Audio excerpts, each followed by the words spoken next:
আসসালামু আলাইকুম, কেমন আছেন সবাই? আমি আজকে লেটকা খিচুড়ি বানাবো। এজন্য ৩ পদের ডাল এখানে নিয়েছি, বুটের ডাল, মসুরির ডাল আর মুগের ডাল। এখানে নিয়েছি পালং শাক, আর এখানে গরুর মাংসের আচার বানিয়ে রেখেছিলাম এটা। তারপর এখানে কয়েক পদের সবজি নিয়েছি। এখানে আমি সব সবজিগুলো কেটে নিয়েছি। এ হচ্ছে ফুলকপি, বাঁধাকপি, আলু, গাজর আর এ হচ্ছে পালং শাক। এখানে কিছুটা সরিষার তেল দিয়ে সবজিগুলোকে একটু ভেজে নিব। এখানে আমি ফুলকপি আর আলুটাকে একটু ভেজে নিব। আমি বাটি দিয়ে 1 বাটি চাল নিয়েছি, এটাও ডালের সাথে ভিজিয়ে রাখবো। ফুলকপিটা ভাজা হয়ে গিয়েছে, এখন চাল ডালগুলো আমি দিয়ে দিব এর মধ্যে। এটাকে কিছুক্ষণ আমি ভেজে অন্য সবজিগুলো দিয়ে দিব। এখানে কিছুটা আদা রসুন আর অল্প একটু হলুদের গুঁড়ো দিয়ে দিব।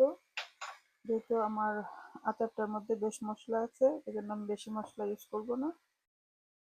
এর মধ্যে আমি এখন সব সবজিগুলো দিয়ে দিব, একদম বাঁধাকপি, পালং শাক সবকিছু একসাথে দিয়ে দিব।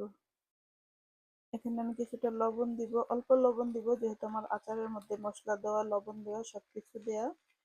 আর আপনারা নর্মাল মাংস দিয়েও এই খিচুড়িটা পাক করতে পারেন, যার যার ইচ্ছে অনুযায়ী।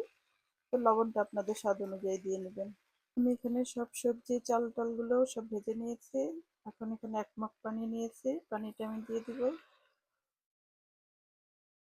এখানে আমি মোটামুটি 2.5 মগ হালকা কুসুম গরম পানি দিয়েছি।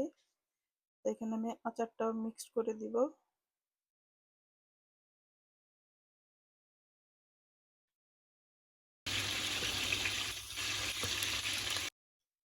আমার খিচুড়িটা এখানে হয়ে গিয়েছে, আমি নামিয়ে নিব। আর এখানে আমি কোনো ঘি ইউজ করি নাই। তো আশা করি আপনাদের সবার কাছে ভালো লাগবে। তো ভালো থাকবেন সবাই।